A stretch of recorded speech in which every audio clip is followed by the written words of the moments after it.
எல்லாருக்கும் வணக்கம். நான் தினமொரு வண்ணத்தில் மீனா.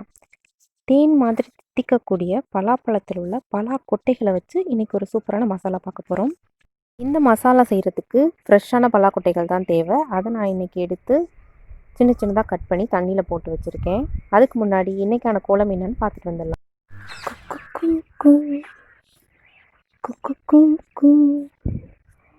குயில் பாட்டு கேட்குது, குயில் பாட்டை குளிர் காற்று செவியோரம் சேர்க்குது. அடி சின்ன மணி கோயிலே எந்த சிந்தை மயங்குது பார். இந்த சிந்து படித்திடத்தான் இங்கு சொல்லிக் கொடுத்தது யார்? இசை தேன் வந்து பாயுது பாயுது கோயிலே. குக்கு கூக்கு குக்கு கூக்கு குயில் பாட்டு கேக்குது. தென்பொதிகை மடியில் பிறந்தவள், தென்மதுரை நகரில் புகுந்தவள், செந்தமிழர் உணர்வில் கலந்தவள் தென்றல் மகளே. உன்னை இங்கு தடுக்க முடியுமா? ஆணையிட்டு ஒடுக்க முடியுமா? கூட்டுக்குள்ளே அடைக்க முடியுமா? சொல்லு மகளே. இந்த பெண்ணினம் அப்படி இருக்கும், இது உன்னினம் என்பதை நினைக்கும். அம்மம்மா பெண்மை வாழென்று வாழென்று பாடடி பாடடி குயிலே. குக்கு கூக்கு குக்கு கூக்கு குயில் பாட்டு கேட்குது. இப்போ பலாக்கொட்டை மசாலா எப்படி பண்ணலான்னு பார்க்கலாம். இப்போ ஒரு கடாயில் நான் தேவையான அளவு எண்ணெய் ஊற்றிக்கலாம்.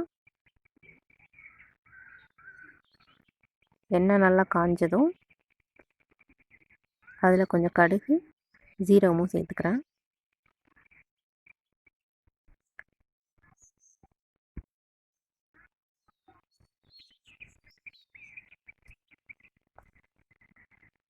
கடுகு நல்லா பொரிஞ்சதும் அதில் கொஞ்சம் கருவேப்பிலை ஆட் பண்ணிக்கலாம்.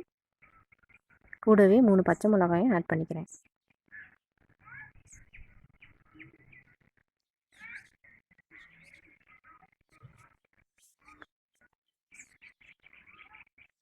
இப்போ மசாலாவுக்கு தேவையான வெங்காயத்தை ஆட் பண்ணி வதக்கலாம்.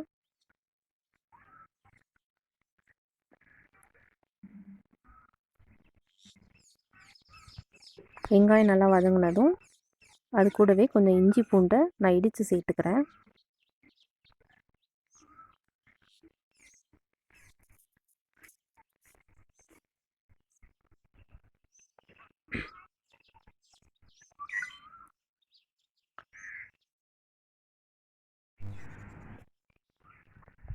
இப்போது பலாக்கொட்டைகளை ஆட் பண்ணிக்கலாம். இந்த மசாலாவுக்கு வந்து ஃப்ரெஷ்ஷான பலாக்கொட்டைகள் தான் நல்லா சுவையாக இருக்கும்.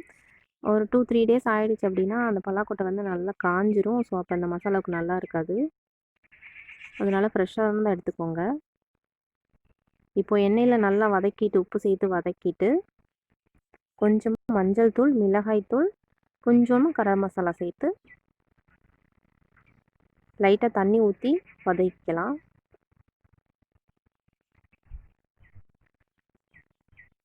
தண்ணி ரொம்ப விட வேணாம், கொஞ்சமாக விட்டால் போதும்.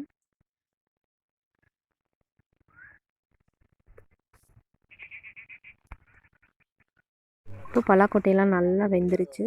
இப்போ இது கூட துருவின தேங்காவும் கொஞ்சமாக சோம்பும் சேர்த்து அரைச்ச விழுதை நம்ம இது கூட ஆட் பண்ணி ஒரு 2 மினிட்ஸ் வதக்கிட்டு இறக்கிடலாம்.